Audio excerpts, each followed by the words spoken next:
HDZ presidential candidate Kolinda Grabar-Kitarović presented her election program called For a Better Croatia in Zagreb today. The date of the presidential elections have not yet been set, but they are expected to take place at the beginning of next year.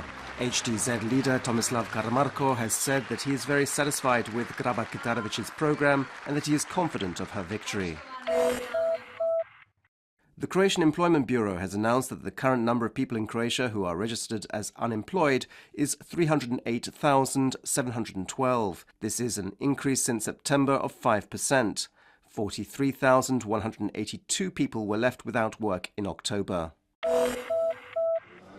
A two-day international fair called Rexpo, at which investment projects for the Adriatic region will be presented, began in Zagreb today. The fair was opened by President Ivo Josipovic, who said in his speech that politics had to be above opportunism and the fear of reforms, and that there was no more time left for new compromises. He called for urgent, rational decisions in terms of the country's financial and economic policy, the stimulation of investment, and the reorganization of the local, regional and state administrations.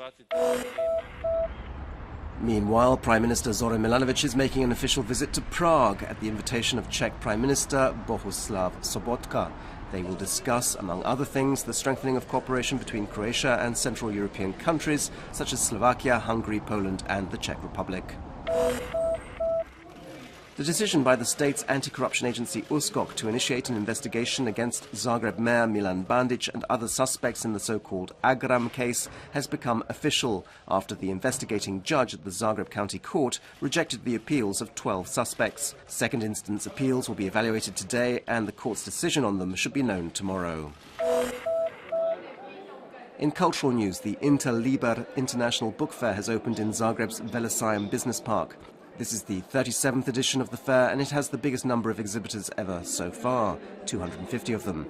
Visitors can expect a handful of new titles, book presentations and discussions with authors including Deborah Harkness and William Engdahl. Sport, and at the ATP Tour World Finals, Croatia's Marin Cilic has got off to a bad start. In the first round he lost to world number one Novak Djokovic of Serbia 6-1, 6-1 last night. His next opponent is Czech Tomáš Berdych.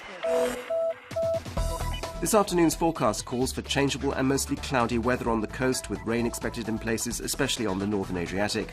Elsewhere it'll be partly sunny and mainly dry, with higher temperatures than are usual at this time of year. Winds inland will be weak, while on the coast there'll be a strong to gale force strength southeasterly Yugo wind. Highest daily temperatures will be between 15 and 20 degrees Celsius. For the next 2 days it'll be cloudy inland with rain in places, especially in higher regions. On Friday it'll be partly sunny and mainly dry, with temperatures dropping a bit. On the coast it'll be changeable and cloudy with rain and flash storms in places. On Friday it'll be partly to mainly sunny. There'll be a strong to gale force strength southeasterly Yugo wind. Towards the end of Thursday and on Friday there'll be a northeasterly Bura wind.